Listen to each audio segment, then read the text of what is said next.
Welcome in to the latest Fanalyst Interview here on the Fanalyst YouTube channel. I'm Ethan Skolnick. You can follow me at Ethan J. Skolnick and also at 5 Reasons Sports. And today, somebody that I get to talk to quite a bit. In fact, I'll talk to him in about 15 minutes. He's wearing a hat representing the 5 Reasons Sports Network, Greg Sylvander. You can follow him at Greg Sylvander instead of his old handle. We're going to talk about that today. He covers the Miami Heat for 5 Reasons Sports. He's on part of the 5 on the Floor podcast. He's previously worked in this space, which we're going to get into, and also contributes to a bunch of the streams on the 5 Reasons YouTube channel. And what we're going to get into today, because obviously you and I talk Heat, but now we're going to talk about sort of the business. And one of the things that I really want to touch on with a lot of the fanalists that we have here is the transition from passionate fan to kind of journalist, which I actually talked to Royal Shepherd about this a little bit, and he actually went the other direction. And that's why I wanted to talk to you, because Royal started as a journalist. He actually worked for the Tallahassee Democrat, and you can catch his story on the Fanalyst YouTube channel. And then when the opportunity arose for him to host postgame, he did something he'd never done before, and he's kind of taken off the journalist hat to put on the fan hat.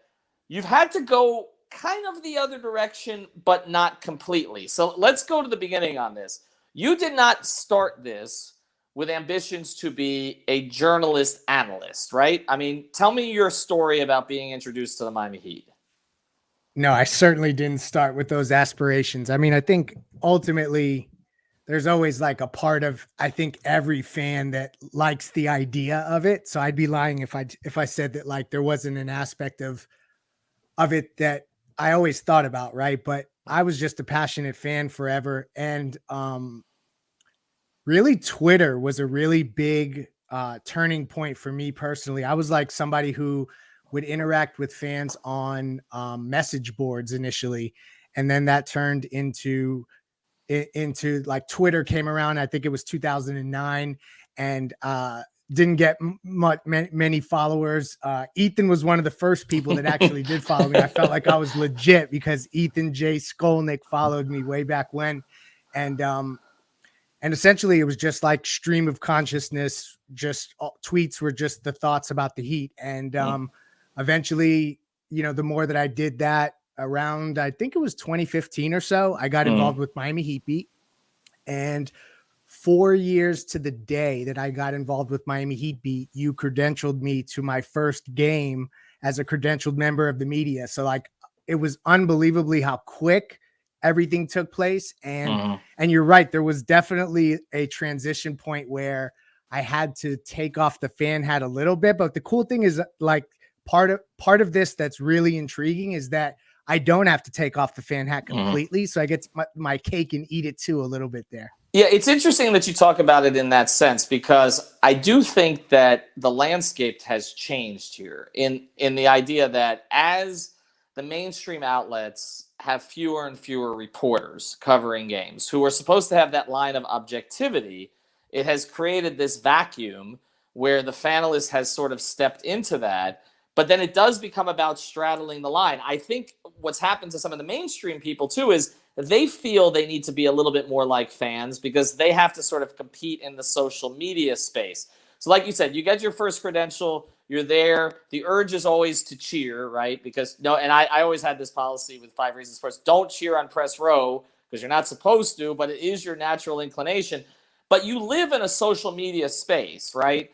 People expect you to root for the team because that is, I mean, your persona was Lefty Leif, and sort of you tell it. I mean, yeah, what do they look at you as? No, quite frankly, I was like the self-proclaimed spiritual advisor to all Heat fans. Like that's essentially like the lane that I took. Like, let me tell you how to feel about this team because I know how to feel about this team because I've been feeling it and identifying with it, basically my whole life. So there was an element of it, and it's funny how it happens because I found that going from that angle of having passion about the team, but also being knowledgeable about the team. And I got lucky having a few relationships near the team that have, benefited me from an information perspective. And we can talk more about that, in a minute, but it kind of was wrapped in a perfect package where I think fans identify with it enough, like how I feel about the team. They can tell that it's real and it's genuine,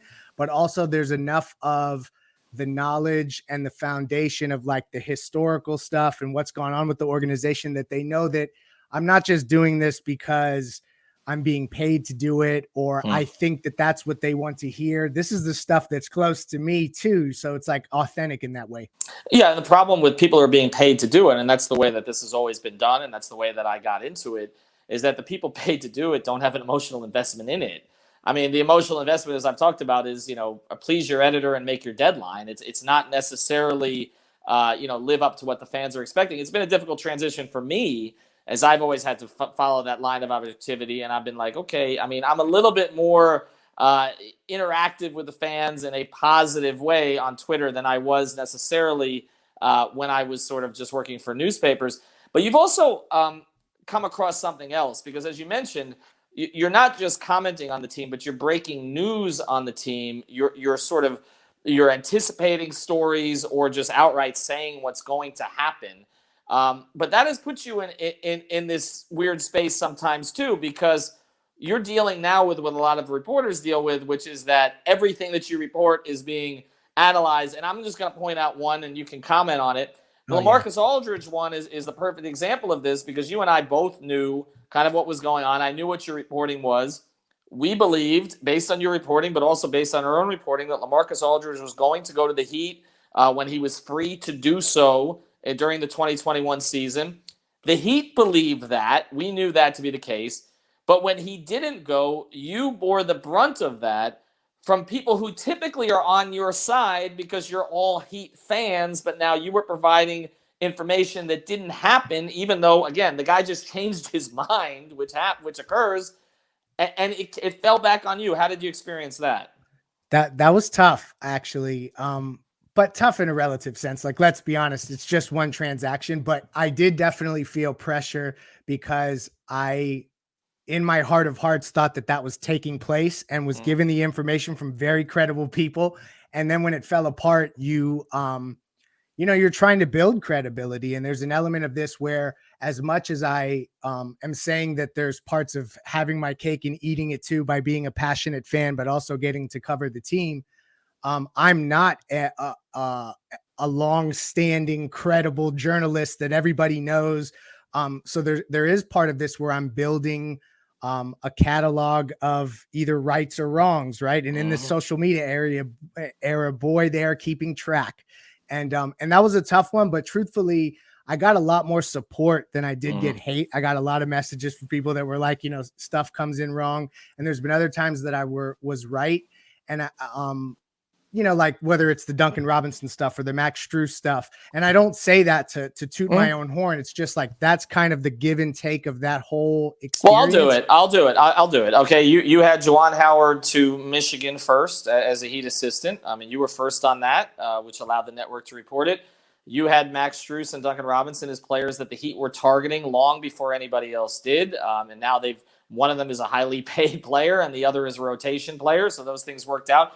But yeah, people don't typically all remember the ones you were right about. They remember that's how this business works. They remember the ones you were wrong about. I want to ask, and you weren't even wrong about that. It's just the guy changed his mind. But I do want to approach it from this perspective, though, because I think this is an interesting dialogue.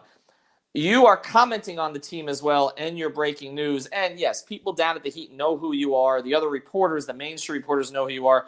But you also are not there every day. And I'm just curious about this, because I do think as the business changes and more is being conducted on Zoom, because I don't think everything's going to go back to the way it was pre-COVID. I don't know if the locker rooms are all going to be open. I don't know if the coverage is going to be as daily from as many reporters.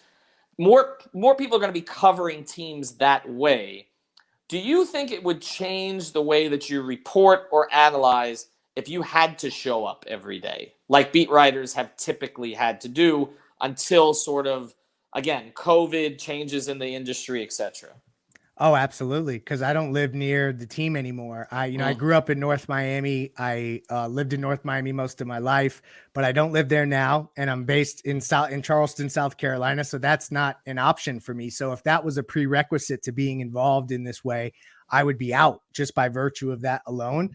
The pandemic changed the game in a really unique way for people like me, because when the playing field got equal via Zoom calls and via virtual interviews and via things like that, I got a level of access. And, you know, a lot of that has to do with working with 5 Reasons Sports Network and 5 on the Floor and stuff like that. So there was work that went into getting to the place where you get the opportunity to be on those calls.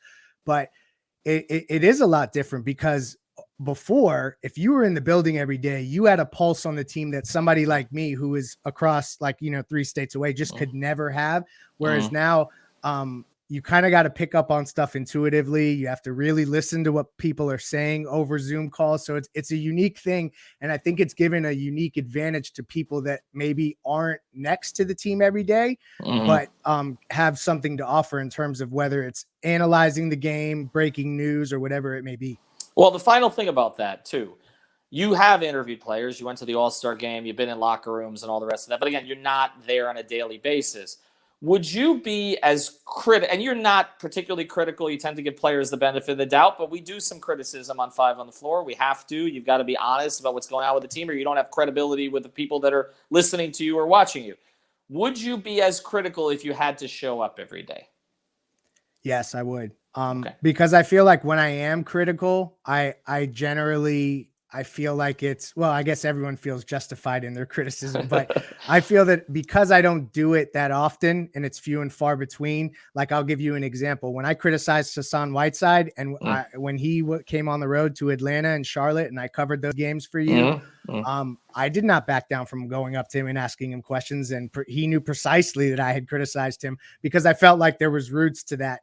But I don't know if I would navigate that differently, because to your point, one thing that has been a really unique thing is like us sitting on information during free agency, and I'm pushing you to say something because I'm hyped. You know what I mean? Like, 'cause there's a fan in me that's like, we know Kyle's coming, whatever it may be. And you're like, no, hold me back. You're holding me back. So that's been a unique part of this, because that's what I've been able to bring to the table with information and learning to walk that line and be professional, because without that, you have no credibility, to your point, but also enjoying the process a little bit.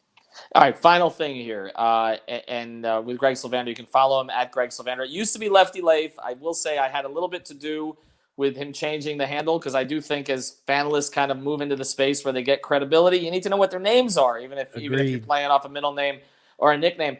But I guess, where do you see it going? Like, if we were to say in 5 years, and let's not talk about 5 Reasons or Fanalysts or anything like that, but just generally the industry, do you see fans kind of flooding this space? Have they, and to any degree, do you think they've lost a little bit of faith or a little bit of interest maybe in what's coming out of the mainstream outlets, particularly nationally, but to a certain degree locally?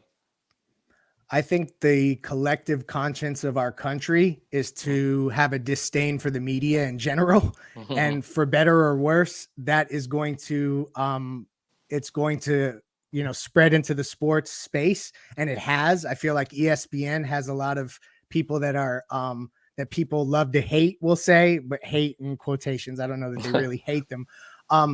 And so I just think where this is going is that people are looking for authenticity. They're looking for people that they can identify with. They're looking for genuine, credible information. They're looking for people who think about the game differently. Like we talk about some of the people that have came through this network, whether it's Brady Hawk or Nikias Duncan, guys like that they just do something slightly differently, and people catch on to it. I think that has a lot to do with it. But more than anything, from my perspective, what it has to do with more than anything is just staying tied to the pulse of the fans and them knowing that I am still a fan and I'm not above being a fan. And that's what will always be first. I think that fans appreciate that. Do you have the guts? I got the guts all day. All right, Greg Sylvander, follow me, Greg Sylvander, and of course on our podcast, 5 on the Floor and the 5 Reasons Sports Network. Till the next episode.